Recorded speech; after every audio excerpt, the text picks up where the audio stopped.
At my grandson's wedding rehearsal, I realized my family had erased me from every speech and photograph. I whispered to myself as the slideshow played across the ballroom wall. No one heard me over the clinking champagne glasses and soft piano music drifting through the country club. The room glowed with golden lights and white roses, the kind of elegant setup you see in bridal magazines displayed at grocery store checkout lines. Everyone kept smiling. Everyone kept applauding. And with every new photograph that appeared on the giant screen, I felt myself disappearing a little more. I'm Evelyn Harper. I'm 72 years old, and until that night, I believed love left fingerprints that couldn't be wiped away. My grandson Liam's rehearsal dinner was being held at the Ashton Ridge Country Club just outside Charleston, South Carolina. The ballroom overlooked a lake so still it reflected the moonlight like polished silver. Waiters carried trays of crab cakes and sparkling water between tables dressed in ivory linen. My daughter-in-law Vanessa had spent months planning every detail. Family is everything, she kept telling people with that polished smile of hers. I sat near the back of the room beside my longtime friend Margaret Ellis while the slideshow continued. The Harper Family Through the Years, the title read in elegant gold lettering. The first photo appeared. Daniel holding baby Liam at the hospital. Then Christmas morning. Beach vacations. Birthday parties. School graduations. More laughter. More memories. More proof that I no longer existed in my own family's history. I stared at the screen, my fingers tightening around the stem of my water glass. In the original Christmas photo from 2003, I had been sitting beside Liam in matching red pajamas, helping him open the wooden train set I'd spent 3 months saving up to buy. But on the screen, only Liam remained. My body had been cropped out so cleanly it looked as though I'd never been there at all. Another photo appeared. Liam's 8th birthday at my old lake house. I remembered the smell of charcoal from the grill and the way he ran across the dock carrying a fishing pole twice his size. In the real picture, my arm rested around his shoulders. In this version, there was only empty air beside him. My chest tightened slowly, quietly, like a drawer being pushed shut. "Oh my goodness," Margaret whispered beside me. "Evelyn," I kept my eyes on the screen. Graduation photos. Thanksgiving dinners. Family reunions. Every image had been carefully edited, trimmed, reframed. It wasn't random. It wasn't forgetfulness. Someone had gone through years of family memories and removed me from them one by one. Then Vanessa raised her champagne glass near the head table and smiled toward the guests. "Perfect family memories matter," she said softly. And for the first time that evening, I realized exactly what she meant. I stayed in the ballroom long after the slideshow ended, even as the waiters began clearing empty dessert plates and folding napkins from abandoned chairs. Around me, laughter floated through the room in soft waves. Liam stood near the dance floor with Sophia, his hand resting gently against the small of her back, while guests congratulated them on the wedding. He looked happy, truly happy. And that made what I was feeling even harder to carry. Because no matter how deeply my chest ached, I could not bring myself to ruin this night for him. Margaret touched my arm carefully. "Do you want me to say something to Daniel?" she asked quietly. I shook my head once. No, my voice sounded calm even to me. Too calm. The kind of calm that settles over the ocean before a storm rolls in.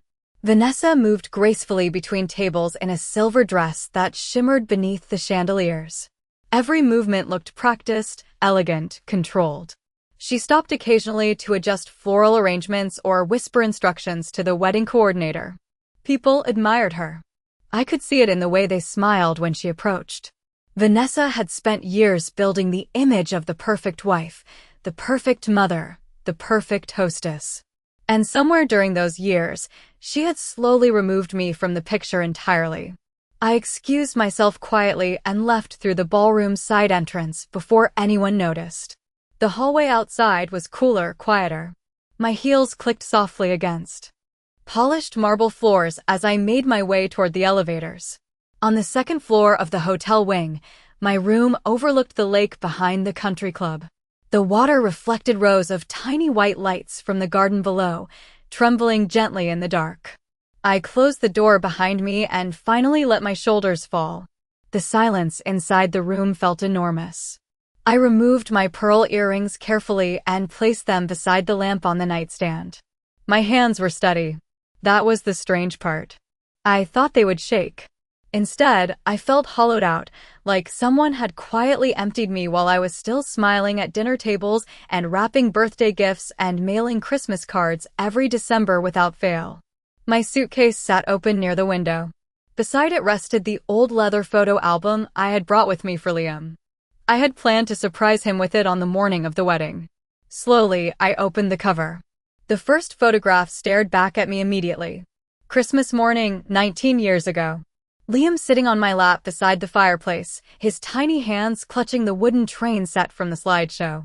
Except in this version, I was still there. My arms wrapped around him. My smile warm and tired and real. I turned the page. Another photograph.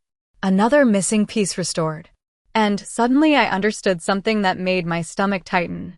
The pictures in that ballroom had not been accidentally cropped. Someone had carefully chosen which memories deserved to survive. Sleep never really came that night. I spent hours sitting beside the window with the photo album open across my lap while the lights from the country club flickered against the dark water outside. Around 2 in the morning, rain began falling softly over the lake, turning the reflections blurry and uncertain. I traced my fingertips over the edges of the old photographs one by one. Some were worn from years of being handled. Others still carried faint fingerprints from Liam's childhood, tiny smudges left behind by sticky birthday cake frosting or sunscreen at the beach. They were real memories. Untouched memories. And somehow that hurt more than the slideshow itself. Because I could finally see how carefully everything had been rewritten. After my husband Robert passed away 12 years earlier, the family had changed slowly, quietly, in ways I did not fully notice at first. Vanessa stepped naturally into the center of every gathering. She hosted Thanksgiving dinners, organized birthdays, created family group chats, planned vacations. At the time, I thought she was simply trying to help hold everyone together after our loss. Daniel had become quieter after his father died. Liam was away at college most of the year by then. Vanessa filled the empty spaces before anyone else realized they existed. At first, she still included me in things. Or at least it appeared that way. "Do not worry about cooking this year, Evelyn," she would say sweetly over the phone. "You deserve to relax." Then one Thanksgiving became 2. Then suddenly I was bringing store-bought pies to dinners I no longer hosted in homes I no longer felt comfortable entering. Family photos started changing too. Vanessa always insisted on taking them herself.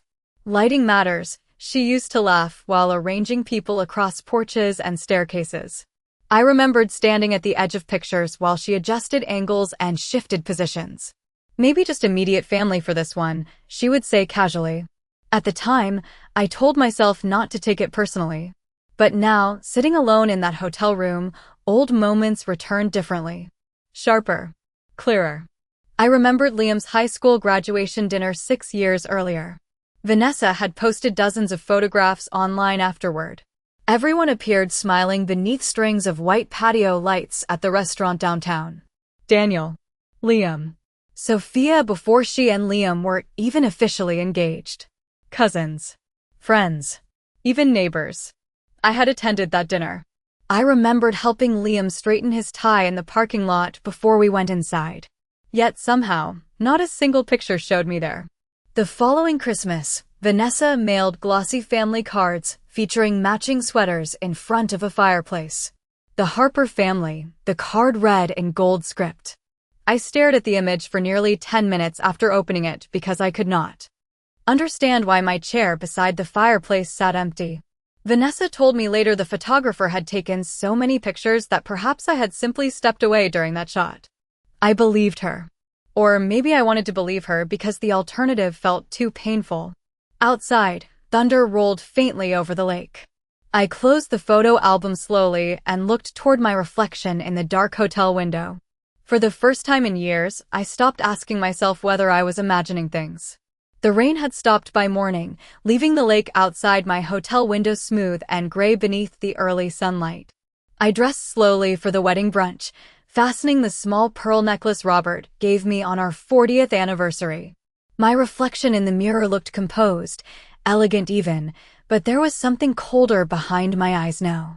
Something awake. Downstairs, the private dining room buzzed softly with conversation and clinking coffee cups. Vanessa stood near the buffet table directing waiters while guests complimented the floral arrangements. Pale pink roses overflowed from crystal vases at every table. Everything looked flawless. Carefully controlled. "Evelyn, there you are," Vanessa said brightly when she spotted me. "You disappeared so early last night." I smiled politely. I was tired. Her eyes lingered on my face for half a second longer than necessary, as if searching for signs of injury beneath the calm. Then she turned away smoothly to greet another guest. Margaret arrived moments later carrying 2 cups of coffee. "You barely slept," she murmured after sitting beside me. "I can tell." I stared down at the steam rising from my cup. I kept thinking about the photographs. Margaret hesitated before speaking again. "Evelyn, I do not think this started with the wedding." Neither did I. That was the frightening part. Once you notice one missing piece, you start seeing the empty spaces everywhere. During brunch, guests took turns sharing stories about Liam and Sophia. Laughter drifted across the room while old memories were passed around like warm bread at Sunday dinner. Daniel spoke about teaching Liam how to ride a bicycle. Vanessa told a long story about family vacations in Cape Cod. People smiled, nodded, listened carefully. And through every story, I noticed something strange.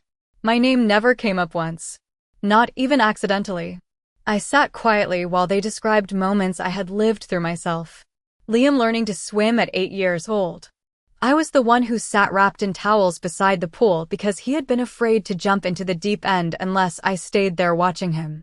Christmas mornings filled with cinnamon rolls and wrapping paper. I used to wake up at 4:30 every year to prepare breakfast before the grandchildren arrived. Yet somehow, in every retelling, the memories belonged to everyone except me. Halfway through brunch, the wedding coordinator approached our table carrying a clipboard against her chest.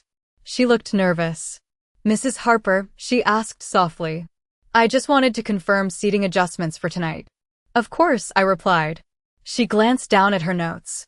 "Mrs. Vanessa Harper requested that only immediate family be seated at the sweetheart table during speeches, so we moved your place to table 14 near the garden doors." Her voice lowered apologetically. "I hope that is all right." Table 14. I looked across the room toward the elegant head table decorated with ivory candles and gold chargers. There had been a time when my seat beside my family was simply understood. Natural. Permanent. Now a stranger with a clipboard was quietly informing me that I no longer belonged there. The coordinator shifted awkwardly. "Mrs. Harper also requested cleaner family photo arrangements for tonight after the ceremony." Cleaner. Such a harmless word. Such a cruel one. Margaret inhaled sharply beside me, but I only folded my napkin carefully onto the table and smiled with the same calm dignity I had spent years teaching myself to wear. After brunch ended, guests drifted toward the gardens overlooking the lake while staff prepared the ballroom for the evening reception. I stayed behind near the terrace with Margaret, watching workers arrange rows of white chairs beneath the enormous oak trees where the ceremony would take place. The air smelled faintly of fresh-cut grass and roses, warming beneath the afternoon sun. Somewhere in the distance, a violinist practiced the same melody over and over again. Calm. Repetitive. Almost haunting. Margaret folded her sunglasses slowly before looking at me. "You know this is intentional now, do not you?" she asked gently. I kept my eyes on the lake. "Yes." Saying it aloud made something settle heavily inside me. Not shock anymore. Recognition. There is a strange kind of grief that comes from realizing the loneliness you felt for years was never accidental. Margaret hesitated. "There is something else I think you should know." I turned toward her then. She lowered her voice carefully. "Last month, I had lunch with Carol Benson from the Garden Club. Her daughter works with the wedding planner." A breeze moved softly through the trees above us. Carol mentioned Vanessa was very particular about the wedding photos. She apparently told the photographer she wanted the pictures to feel youthful and modern. Margaret paused uneasily before continuing. She said older relatives sometimes make formal albums feel too crowded. For a moment, neither of us spoke. I stared down at my hands resting quietly in my lap. The skin looked thinner than it used to. Pale veins visible beneath silver bracelets Robert bought me decades ago. Older relatives. Such a polite phrase for people someone wishes would disappear. A group of bridesmaids passed us carrying garment bags and laughing loudly. Their voices faded as they entered the ballroom. Do you remember Liam's college graduation? Margaret asked suddenly. You spent 2 weeks sewing the lining back into his suit jacket because he could not afford a new one. I nodded once. I remembered every detail. The tiny apartment near campus. The broken air conditioner rattling in the window while I sat sewing beneath a standing fan in 90-degree heat. Liam had hugged me so tightly afterward I could barely breathe. Grandma always fixes everything, he used to say when he was little. The memory hit me harder than I expected. Because somewhere along the way, Liam stopped calling as often. Birthdays became text messages instead of visits. Holidays became rushed appearances between. Obligations Vanessa scheduled so carefully nobody ever noticed how little time remained for me. I do not think Liam understands what is happening, Margaret said quietly. I think Vanessa controls the story everyone sees. I wanted to believe that. Truly. But another part of me wondered whether silence eventually becomes its own kind of agreement. My phone vibrated softly against the table. A notification from the family wedding website appeared on the screen. Vanessa had uploaded new rehearsal photos only minutes earlier. I opened the gallery slowly. There were pictures of guests hugging beside the lake. Daniel laughing near the champagne bar. Sophia dancing with her bridesmaids beneath string lights. I scrolled through 43 photographs before realizing I was not in a single one. Not even in the background. It was as though someone had trained themselves to point cameras around me instead of toward me. Margaret looked over my shoulder and exhaled softly. I locked the phone screen without saying anything. Then I looked back toward the ballroom where my family moved through sunlight and laughter like actors performing a story they had rehearsed for years without me. The wedding ceremony began at 5 o'clock beneath a canopy of white roses and drifting summer light. Guests filled the rows of ivory chairs while a string quartet played softly near the edge of the lake. Everything looked beautiful in the careful, expensive way magazines always promise happiness should look. I sat at the far end of the third row beside Margaret while ushers guided late arrivals into place. Not once did anyone ask why the groom's grandmother was seated so far from the family section. Maybe they assumed it had been planned that way. Maybe nobody noticed at all. Vanessa moved through the garden in a pale blue dress, greeting guests with practiced warmth, while photographers followed behind her capturing every polished moment. She looked entirely at ease. Like someone standing inside a story she believed belonged to her alone. Then Liam appeared near the ceremony entrance beside his groomsmen, adjusting the cuffs of his tuxedo nervously. For a moment, he looked exactly like the little boy who used to run barefoot through my kitchen every Sunday morning asking for pancakes shaped like Mickey Mouse. My chest tightened unexpectedly. He spotted me in the crowd and smiled immediately before making his way over. Grandma, he said warmly, bending down to kiss my cheek. You look beautiful. I touched his hand gently. You look just like your grandfather today. He smiled at that. I wish Grandpa could have seen this. So did I. Liam sat beside me briefly while guests continued arriving around us. Sophia has been stressed out all week, he admitted quietly. Mom keeps changing little details last minute. He gave a small laugh. Apparently wedding planning turns people into dictators. I smiled faintly, but something in his expression made me pause. He looked tired beneath the excitement. Worn down somehow. Did you enjoy the rehearsal dinner? He asked. There it was again.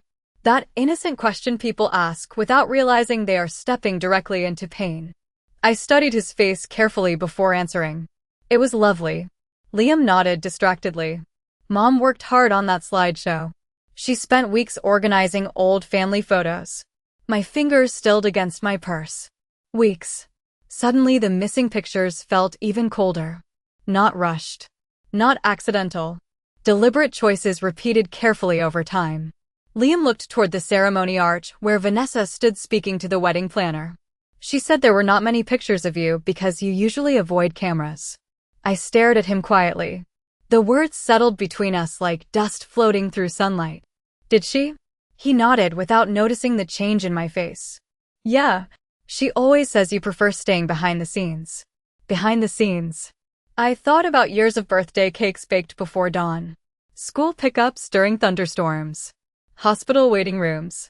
Christmas presents wrapped after midnight while everyone else slept. I had spent decades behind the scenes because that was where mothers and grandmothers often stand when they love people completely. But this was different. This was not humility. This was erasure disguised as preference. Liam squeezed my shoulder gently before standing. I am glad you made the trip, Grandma. I know traveling is harder now. Harder now. Another quiet reminder that age had slowly become the defining feature people saw when they looked at me. Not history. Not sacrifice. Not love. Just age. I watched him walk back toward the front rows where Vanessa immediately adjusted his tie and whispered something that made him laugh softly. Then she glanced toward me for only a second. And in that brief moment, I realized something even more painful than being erased. Liam truly believed the version of me she had created. The ceremony ended beneath a shower of white flower petals and applause that echoed across the lake. Guests smiled through tears while Liam kissed Sophia beneath the oak trees, and for a few moments, the beauty of it all almost distracted me from the heaviness sitting quietly inside my chest. Almost. Afterward, everyone drifted toward the ballroom for cocktails while photographers gathered family members for formal portraits near the garden fountain. I remained near the edge of the terrace with Margaret, watching people move in carefully organized groups beneath the fading gold light of early evening. Immediate family first, the photographer called cheerfully. Vanessa stepped forward immediately, smoothing invisible wrinkles from her dress, while directing people into place with small gestures of her hand. Daniel joined her beside Liam and Sophia. Bridesmaids shifted positions. Groomsmen straightened jackets. Then Vanessa glanced briefly toward me before turning back to the photographer. Perfect, she said brightly. Perfect. The words seemed to follow her everywhere. I stood quietly while camera flashes flickered across the garden. Nobody called my name. Nobody waved me over. At first, I told myself perhaps they planned to include extended family later. But group after group formed without me. Parents, siblings, cousins, college friends. Even neighbors from Vanessa's tennis club somehow found their way into photographs, while I remained invisible beside the terrace railing with my hands folded neatly in front of me. Margaret shifted beside me angrily. This is unbelievable. I shook my head once. Please do not make a scene. She looked at me carefully then. Evelyn, why are you protecting people who are humiliating you? I did not answer because I no longer knew the truth myself.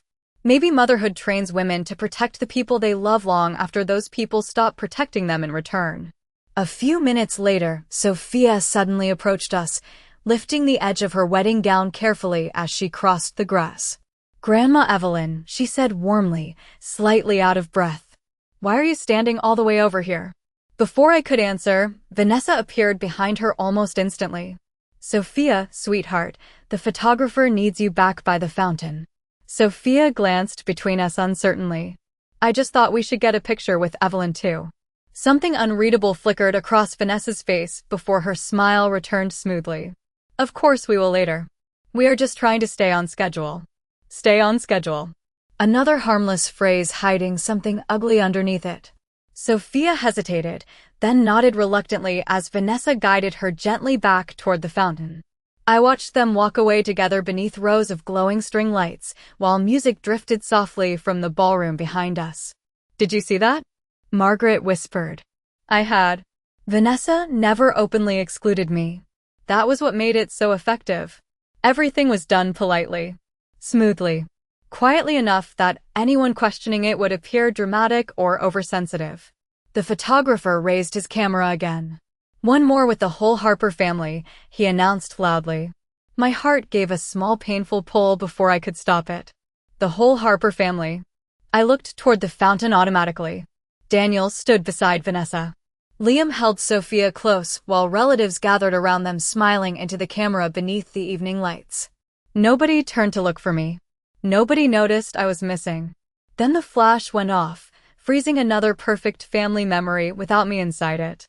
The reception began just after sunset inside the grand ballroom overlooking the lake. Crystal chandeliers cast warm light across hundreds of flickering candles while waiters moved silently between tables, carrying silver trays of champagne and lobster ravioli. A jazz trio played softly near the dance floor, and everywhere I looked, people were smiling for cameras, smiling for memories. I sat at table 14 near the garden doors, exactly where the wedding coordinator had placed me earlier that afternoon. From there, I could see the head table clearly. Liam and Sophia sat in the center beneath a wall of white roses, while Vanessa moved between guests, greeting everyone with effortless confidence. She belonged in rooms like this. Or at least she believed she did. Margaret leaned closer beside me. "You still have not eaten." I glanced down at the untouched salmon cooling slowly on my plate. "I am not hungry." Across the ballroom, the master of ceremonies tapped his microphone gently and announced the beginning of speeches. Guests applauded while lights dimmed slightly around the room. Daniel stood first. He straightened his tuxedo jacket nervously before raising his champagne glass toward Liam and Sophia. "Family is the foundation of everything meaningful in life," he began warmly. Around the ballroom, heads nodded approvingly. I listened quietly while he spoke about loyalty, love, and tradition. He mentioned Vanessa 3 separate times, thanked Sophia's parents twice. He even acknowledged Liam's childhood baseball coach sitting near the back of the room. But my name never came. Not once. The omission settled over me with a strange calmness now. Like rain you finally stop hoping will pass. Then Vanessa stood beside him, elegant and smiling beneath the candlelight. "Watching Liam grow into the man he is today has been one of the greatest joys of my life," she said softly. I stared at her carefully while she described birthday parties, school plays, family vacations, late-night college applications, and every milestone I had once believed belonged to all of us together. Yet somehow, in her version of history, she alone stood beside Liam through every important moment. I noticed Sophia glancing toward me more than once during the speech. Small confused looks that lingered slightly too long, as if she sensed something unfinished hanging beneath the polished surface of the evening. Halfway through Vanessa's toast, one of the large projection screens behind the head table suddenly lit up with photographs from Liam's childhood. Guests smiled immediately. "Oh look," someone whispered nearby. "Baby pictures." The slideshow continued automatically while Vanessa spoke. Liam learning to ride a bicycle. Liam at summer camp. Liam opening Christmas presents. Liam blowing out birthday candles.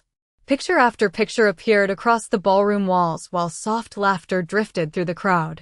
And every single image had the same empty spaces where I should have been standing. Then one photograph stopped me cold. Liam at 10 years old sitting beside a hospital bed after his appendectomy. In the real photograph, I had been holding his hand because Daniel and Vanessa were stuck in Chicago during a snowstorm that delayed their flight home. I spent 3 nights sleeping upright in a plastic chair beside Liam's hospital bed so he would not wake up alone. But on the giant screen above the ballroom, the chair beside him sat empty. Sophia slowly lowered her wine glass while staring at the image. Then she turned her head toward me with an expression I had not seen before. Not pity. Recognition. The applause after Vanessa's speech rolled across the ballroom in warm waves while guests lifted champagne glasses beneath the chandeliers. Around me, people smiled at the slideshow still glowing softly behind the head table. Nobody else seemed to notice the missing spaces in those photographs. Or perhaps they noticed and chose silence, because silence is easier during celebrations. Sophia, however, kept looking toward me. Not casually anymore. Intentionally. I could see questions forming behind her eyes each time another edited memory flashed across the screen. Then the master of ceremonies stepped forward again holding a small stack of note cards.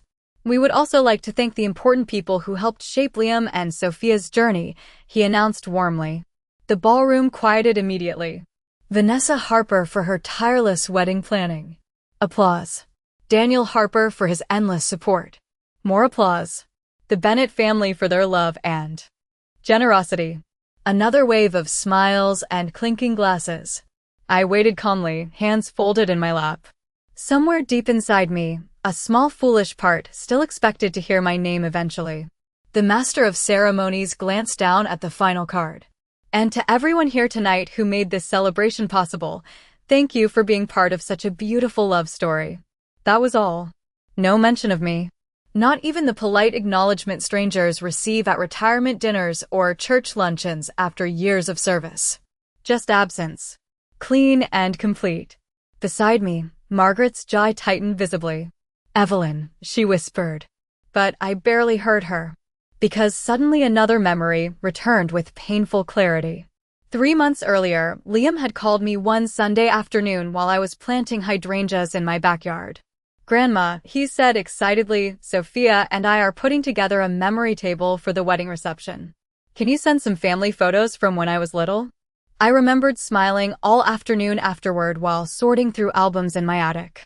I mailed him 2 full boxes of photographs along with handwritten notes explaining where each picture was taken. Birthday parties, school concerts, fishing trips at the lake, hospital bracelets from childhood surgeries I stayed awake through beside him. I even included photographs of Robert holding Liam as a baby because I wanted my husband's memory present at the wedding somehow. Liam never mentioned the boxes again after that phone call. At the time, I assumed he had simply become busy with wedding planning. But now, staring at the ballroom screens glowing with carefully edited history, I finally understood what happened to them. They never disappeared. Someone chose not to use them. Across the room, Sophia quietly stood from the sweetheart table and approached the projection booth near the back wall where the audiovisual technician monitored the slideshow.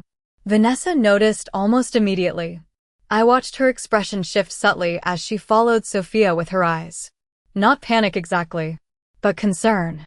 Real concern for the first time all weekend. A minute later, Sophia walked toward my table carrying her phone. Tightly in one hand.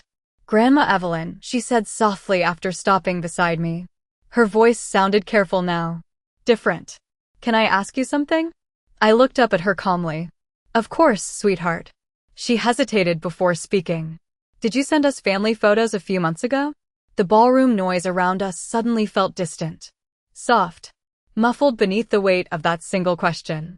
I held her gaze quietly for several seconds before answering. "Yes," I said gently. "I sent hundreds." Sophia's face lost color almost instantly. Then she looked slowly toward the slideshow screen where another carefully cropped memory glowed beneath the chandeliers. Sophia remained beside my table long after the slideshow changed to dancing photographs and honeymoon destinations. Around us, the ballroom continued glowing with music and laughter while waiters carried slices of wedding cake between crowded tables. Nobody else seemed aware that something inside the room had shifted. But I could feel it now. A crack beneath the polished surface. Sophia lowered herself slowly into the empty chair beside me, still holding her phone tightly in one hand. "Vanessa told me there were barely any childhood photos of Liam with extended family," she said quietly. "She said most of the older albums were damaged after your husband passed away." I looked toward the dance floor where Vanessa laughed beside a group of guests beneath the chandeliers. She looked perfectly relaxed. Untouchable. "The albums were never damaged," I replied gently. Sophia swallowed hard. "Then where are all those pictures?" Before answering, I reached down beside my chair and lifted the small leather tote I had carried with me throughout the evening. Slowly, I removed a thick envelope from inside it and handed it to her. Sophia opened the flap carefully. Her eyes widened almost immediately. Inside were photographs I had brought for Liam weeks earlier. Real photographs. Liam asleep against my shoulder during a road trip to Tennessee when he was 7. Liam grinning beside me at the county fair holding a giant stuffed bear I spent $15 trying to win for him at a ring toss booth. Liam standing in my kitchen at 16 years old after his first heartbreak, red-eyed and exhausted while I made grilled cheese sandwiches at 2 in the morning because he could not stop crying. In every picture, I was there. Not in the background. Not partially cropped. Present. Important. Loved. Sophia stared down at them silently while music drifted through the ballroom speakers. I have never seen any of these, she whispered. I know. Her fingers moved carefully through the stack. Then she stopped suddenly at one photograph near the bottom. Liam in a hospital bed after his appendectomy, smiling weakly while holding my hand. The same photograph that had appeared earlier in the slideshow with the chair beside him edited empty. Sophia inhaled sharply. This is the same picture. I nodded once. She looked back toward the giant projection screens glowing softly above the ballroom. She edited you out. There it was. The truth finally spoken aloud by someone other than me. Oddly enough, hearing the words did not feel dramatic. It felt quiet. Final. Sophia pressed her lips together tightly before standing from the table. Excuse me for 1 minute, she said softly. I watched her cross the ballroom directly toward the audiovisual booth near the back wall. The technician looked confused as she spoke to him quickly while showing him the photographs from the envelope. Across the room, Vanessa noticed immediately. I saw the exact moment concern flashed across her face again. This time stronger. Sharper. She started walking toward the booth almost at once, her heels clicking rapidly against the marble floor beneath the music. Margaret leaned closer beside me. What is Sophia doing? She whispered. I kept my eyes on the ballroom calmly. I think, I said softly, she is finally looking at the full picture. Then, above the dance floor, the slideshow screen suddenly went black for 3 long silent seconds. Conversations slowed across the room. Guests turned toward the walls instinctively. And when the screen flickered back to life, the first photograph that appeared was one Vanessa never intended anyone to see. The ballroom grew strangely quiet as the new photograph filled the massive projection. Screens above the dance floor. Liam at 5 years old sat on my shoulders during the Charleston Harbor Christmas parade, both of us bundled in matching red scarves while snow machines sprayed artificial flakes through the crowd behind us.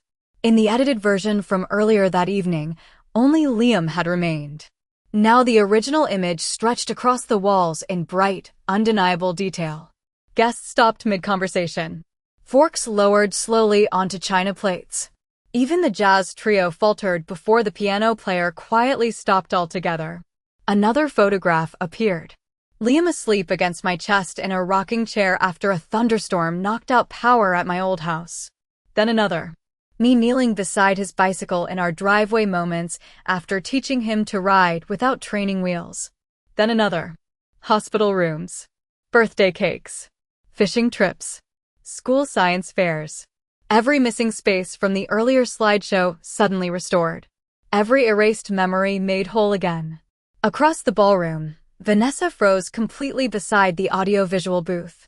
Her expression remained carefully controlled for half a second too long before cracking around the edges. Not dramatic. Not explosive.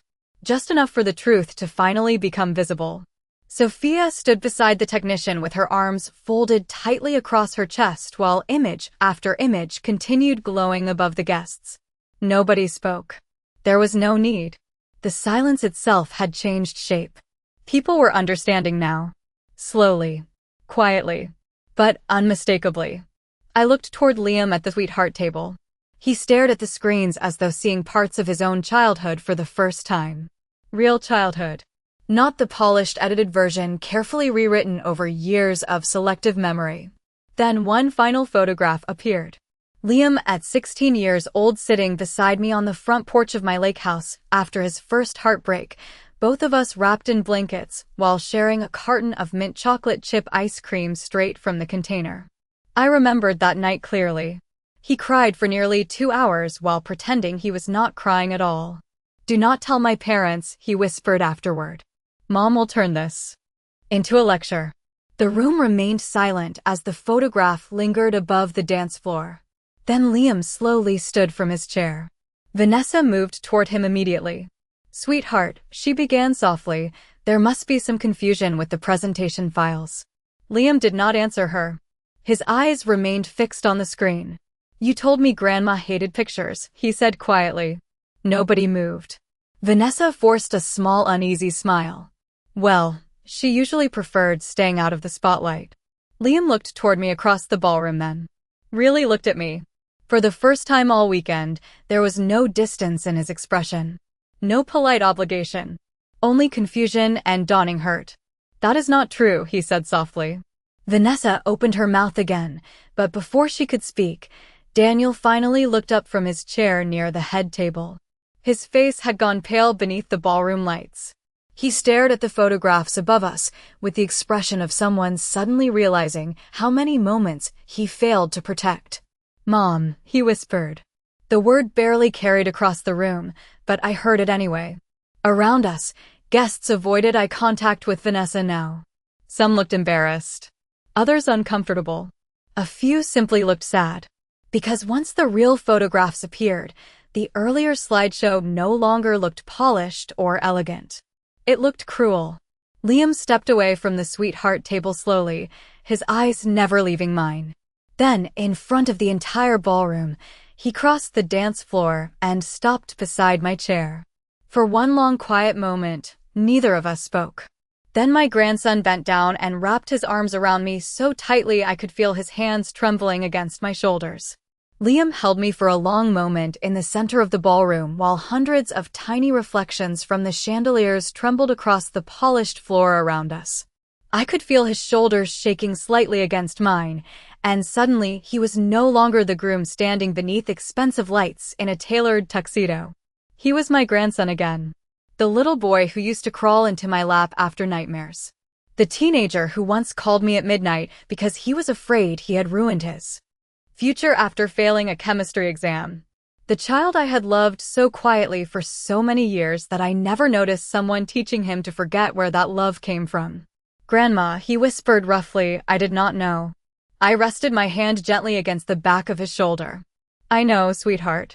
Across the ballroom, nobody seemed certain where to look anymore. Vanessa remained frozen near the audiovisual booth while the final untouched photographs continued glowing softly above the dance floor.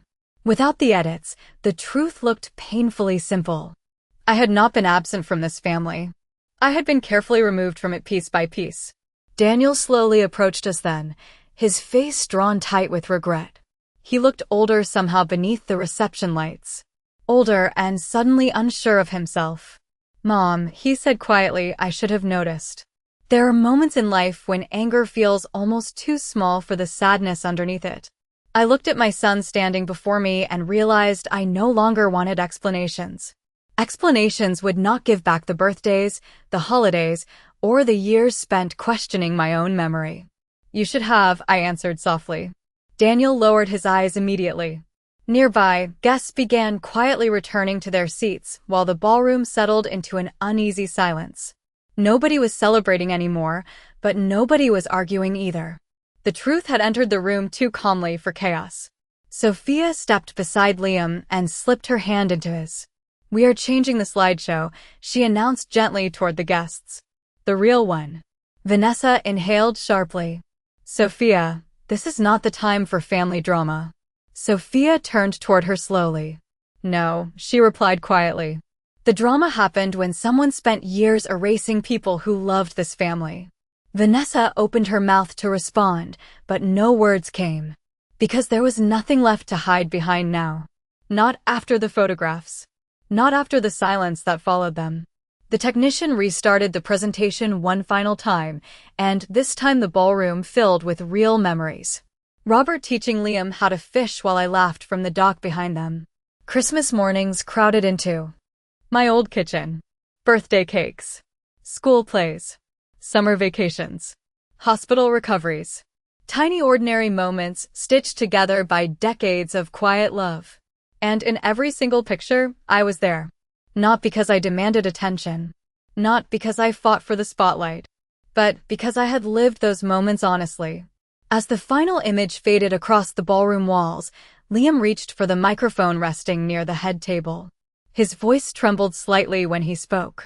"There is no version of my life that exists without my grandmother in it." Nobody moved. Nobody interrupted. "Some people think love only matters when it is loud," he continued softly. "But the strongest love in my life was always the quiet kind. The kind that stayed." Tears blurred my vision then for the first time all weekend. Not from humiliation, not from loneliness, but from relief. Because after years of being slowly edited out of my own family, someone had finally restored me to the center of the picture where I had belonged all along.